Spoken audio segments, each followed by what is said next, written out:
ગીતાના જ્ઞાનમાં સમજવામાં બહુ જ મજા આવી હશે. એ બધા વિડીયો અર્જુન રિલેટેડ જ હતા જે ભગવાને કીધા હતા. અને એ અર્જુન એ આપણે જ છે. આપણે અત્યારના યુગનો જે માનવી છે ને એ ઘણી સમસ્યાથી ઘેરાયેલો છે. એટલે અર્જુન જ છે એક પ્રકારના. તો અર્જુન દ્વારા ભગવાન આપણને સમજાવે છે. એ મેં પેલા વાત કરી. તો હવે આ 9મા અધ્યાયમાં એટલે કે આ 9મા વિડીયોમાં અધ્યાય 2 નો 62મો શ્લોક છે, જેમાં ભગવાન જ્ઞાન આપતા કહે છે, યાયતો વિષયાન પુંસઃ સંગાત સેત્સુપજાયતે સંગાત સંજાયતે કામ કામાત ક્રોધા વિજાયતે. એમાં શું કીધું છે ભગવાને? યાયતો એટલે ધ્યાન કરવું. ધ્યાન કરવું અથવા ચિંતન કરવું. કોનું ચિંતન કરવું? તો કે ઇન્દ્રિયોને, એટલે વિષયાંતે ઇન્દ્રિય વિષયો. વિષય એટલે કે વિષયો, ઇન્દ્રિયોને વિષયો ખબર જ છે. આંખ, નાક, કાન, જીભ ને મોં, એ રીતે સ્પર્શ, ત્વચા, ઇન્દ્રિય વિષયનું ચિંતન કરવું. અને પછી આપણે પુંસકી, પુંસ એટલે મનુષ્ય. કેમ? આપણે નપુંસક કે પુકેસર, સ્ત્રી કેસર, એ આપણે ખબર જ છે. નપુંસકલિંગ, પુલ્લિંગ, સ્ત્રીલિંગ, એ રીતે પુંસ એટલે મનુષ્ય. ઓકે. પછી કામાત. કામાત એટલે કામથી ઉત્પન્ન થાય. કામથી શું થાય એમ? કામાત ક્રોધા.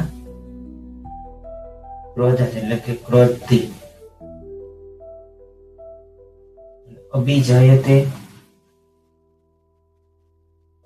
એટલે ઉત્પન્ન થાય. એને શું કીધું છે આમાં? કે આમાં એટલું કીધું છે ખાલી આપણે કે આ જે ઇન્દ્રિય વિષયો છે જેના આપણે ચિંતન કરીએ, એના વિચાર કરીએ, તેના કારણે આપણું મૃત્યુ થાય છે. ક્રોધ ઉત્પન્ન થાય છે. ક્રોધ ઉત્પન્ન થાય છે એટલે આપણું મૃત્યુ થાય. કઈ રીતે? એ પ્રોસેસ સમજીએ. તો 1 by 1 4 સ્ટેપમાં આપણે પ્રોસેસ સમજીએ. તો પેલું છે વિષય. વિષય કયો વિષય? ઇન્દ્રિયોનો વિષય. એ આપણે વિચાર કેવી એક પ્રકારના, એનો વિચાર મોસ્ટ બધા કરતા જ આપણે ખબર જ છે. હમણાં ઉદાહરણ આપ. એક ઉદાહરણ એ છે કે બીજ હોય. વિચાર આપણે બીજ કહેવાય અને પરિપક્વ થઈને વૃક્ષ બને છે. વૃક્ષ એટલે કે ક્રોધ. ક્રોધ બને પછી વૃક્ષ ખરી જાય છે, એના પાંદડા, વૃક્ષ નાશ પામે છે, મૃત્યુ થાય છે. એ રીતે આપણે સમજી શકીએ. અને વિચારનો બીજો અર્થ મહત્વાકાંક્ષાઓ. આપણી મહત્વાકાંક્ષા આપણે જોઈએ તો આપણી પાસે ગાડી, 4 વ્હીલ, 2 વ્હીલર કે કાંઈ પણ ન હોય અને બીજા લોકો પાસે હોય અને બધા એન્ટ્રી મારતા હોય તો આપણે મજા આવે. આપણે એમ થાય કે આપણે ખાસ ક્યારેક એન્ટ્રી મારી હોય તો આપણે એવું મન તો થાય ને. એટલે આપણે એ ગાડી પ્રત્યે એક પ્રકારનો વિચાર આવે કે આ ગાડીમાં લેવી છે મને, આ ગાડી સૌથી વાલી છે. તમને ખબર જ હશે તમારી મનપસંદ ગાડી. કોકને મર્સિડીઝ ગમતી, કોકને BMW ગમતી, કોકને સ્કોડા ગમતી હોય. પછી 2 વ્હીલમાં જોઈએ કોકને બુલેટ ગમતી હોય, કોકને શાઇન ગમતી હોય. તો મનપસંદ ગાડીનો વિચાર આપણે આવે લેવાનો. પછી ન મળે તો આપણે ખબર જ છે આપણે કઈ રીતે લઈએ છીએ. તો પેલા વિચારનું આપણે સમજી લીધું. હવે જોઈ આસક્તિ. એ જ ઉદાહરણમાં આપણે આગળ વધશું. આસક્તિ એટલે કે આકર્ષણ, એટલે કે એનો લગાવ. તો કે એ વસ્તુનો સતત વિચાર. આ જ ઉદાહરણ લઉં કાર કે ગાડીનું, બાઇકનું. એનો સતત વિચાર કરો ને તો ભાવ ને લાગણીનું બંધન લાગી જાય. એટલે કે એ વસ્તુ આપણે ગમવા મળે. ગાડી છે, આ ગાડીમાં હું બેહું કેમ મજા આવે, આપણે વિચાર કરવા મળી. હા વકાઈ આપણે કેવું મસ્ત ચાલે, ફટાફટ ચાલે, એન્જિન મસ્ત કામ કરે, માઇલેજ આપે. એ રીતે તો એ આપણે થાય. અને એ ટેમ્પરરી પ્રેશર. કયું કહેવાય? Temporary pressure. એ આપણે મળે તો ખરા પણ પાછળ ઘણી બધું વિનાશ પણ લાવે. કેમ? કારણ કે આપણી પાસે રૂપિયા હોય નહીં ગાડી લેવાના. સાઈન આવે 1.5 લાખ રૂપિયા, 1,30,000 ની, 1.5 લાખ ની. અમારે એટલા રૂપિયા ન હોય ને આપણે ક્યાંકથી અરેન્જ કર્યા કોઈના ઉધાર લઈને તો ઘડીક સુખ મળે. હાલો ભાઈ ગાડી મળી ગઈ. તો પછી પૈસા ચૂકવવા તો ખરા ને. એ પૈસા ન ચૂકવો તો પછી ઓલો માગવા આવવાનો જ છે ને ગાડી લઈ જાય. એવું કામ ટેમ્પરરી સુખ કહેવાય. આ તમને હું ગાડીનું ઉદાહરણ દ્વારા સમજાવું. બાકી એક વ્યક્તિના ઉદાહરણ દ્વારા પણ સમજાવી શકું, પણ પેલા વસ્તુના ઉદાહરણ દ્વારા આપણે સમજીએ. બીજું વિચાર અને લાગણી. એ ભેગું થઈને આસક્તિ બને, તેનાથી માનસિક ઘૂંસવણ પેદા થાય. એટલે કે આપણો વિચાર તો આવ્યો ગાડી લેવાનો, પણ ગાડી પ્રત્યે આપણે લગાવે બંધાઈ. આ ગાડી આપણે મૂકી જ નથી. મારે કેમ OnePlus નો ફોન છે જેની હું વિડીયો ઉતારું છું, પણ એટલો ગમી ગયો કે ફોન ને કોઈ બદલવાનું ગયા ને કે આ ફોન ને હવે નવો ફોન લઈને આમ કે તો હું લઉં. જયારે હાવ પૂરો થઈ જાય ને પછી હું લે, કારણ કે પછી એનો યુઝ નહીં થાય, પછી મારે જે કામ હોય પૂરા કરવા માટે નવો ફોન લેવો જ પડે. ત્યાં લગી તો હું આ ફોન ને છોડી શકું. 4 વર્ષથી હું આ ફોન અકાવું છું, હજી ચાલે છે ને હજી ચલાવીશ, ભલે ચોટતો હોય, બેટરી ઉતરી જતી હોય તોય તે. કેમ? કારણ કે મને આ ફોન એવો ઈ સમયમાં મળ્યો, એવી રીતે મળ્યો કે લાગણીનું બંધન બંધાય, જેના કારણે હું એને મૂકી શકતો નથી, જેના કારણે માનસિક ગૂંચવણ પેદા થાય. માનસિક રીતે તમે કાંઈ વિચારવાની તાકાત જ ન રહે.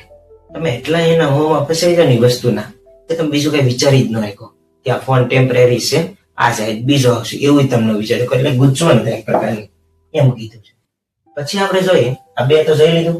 એ જ ઉદાહરણમાં આપણે ત્રીજું જોઈએ, ઈચ્છા, લાલસા, તૃષ્ણા, કામના, બધા એક હરખા છે, સમાનાર્થી. ઈચ્છા કહો, લાલસા કહો, તૃષ્ણા કહો, કામના કહો, બધું એક જ. તો વિચારતી મોને વિચારતી આકર્ષણ થઈ ગયું. આકર્ષણ એટલે આસક્તિ, અને આ શક્તિથી જયારે પરિપક્વ થાય, આ શક્તિથી કામના જાગે, જેના ઈચ્છા કહી, લાલસા કહી, તૃષ્ણા કહી. આ શક્તિ પરિપક્વ એટલે કે ખૂબ જ લાગણી બંધાઈ ગઈ, જેથી કરીને એ આપણે હજી મેળવું નથી, પછી મેળવવાની કામના થાય ને આપણે. આ વસ્તુ મારે જ્યોતિષ છે, ગમે એમ કઈ પૈસા ઉધાર લઈને હું મેળવી શકું, તો એ વસ્તુ કીધી કામના કેવી પ્રકારની, અને એનાથી તડપ ઉત્પન્ન થાય, ગમે એમ કઈ લેવી જ છે. સંતોષ કોઈ દી નથી, એટલે અસંતોષ લાગ્યો છે. તો આ પેદા થયું. પછી ચોથું આપણે જોઈએ ક્રોધ, જેને આપણે ગુસ્સો કહેવાય. જો આ કામના છે આપણી ગાડી લેવાની, એ પૂરી ન થાય, આ કામના આપણી પૂરી ન થાય, તો આપણે શું થાય, એટલે હું અંદરથી એમ થાય કે હારા આવા છે બધા લઈને જ દેતા, ને આમ તેમને મારા પાસે પૈસા નહોતા, ને આમ તેમ, એવો ગુસ્સો આવે આપણને એક પ્રકારનો. એ આપણી મનગમતી વસ્તુ આપણી પાસેથી વહી ગઈ, ઓકે, લઈ લીધી, કાં તો આપણે લઈ ન શીખીએ એ વસ્તુ, એટલા કારણે આપણે ગુસ્સો આવે એક પ્રકારનો. એ ગુસ્સો કીધો છે, એ આ વસ્તુ ન મળે એટલે આપણે હતાશ ને નિરાશ થઈ જાય, જેના કારણે આપણે ગુસ્સો આવે.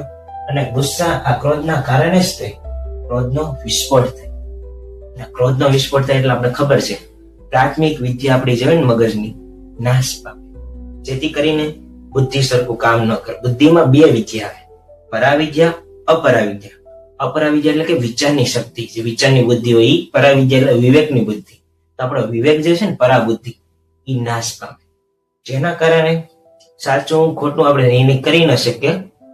જે શ્લોક નંબર 63 સાથે અને પછીના શ્લોક સાથે જોડાયેલો છે, એટલે તેની વાત ડિટેલમાં આપણે તય કરશું, કારણ કે આ 2 શ્લોક કનેક્ટેડ જ છે, પણ વિડીયો મોટો છે એટલા માટે મેં અલગ અલગ લીધેલા છે. બુદ્ધિની વાત આપણે પછી કરશું, પણ મેન વાત ક્રોધ છે.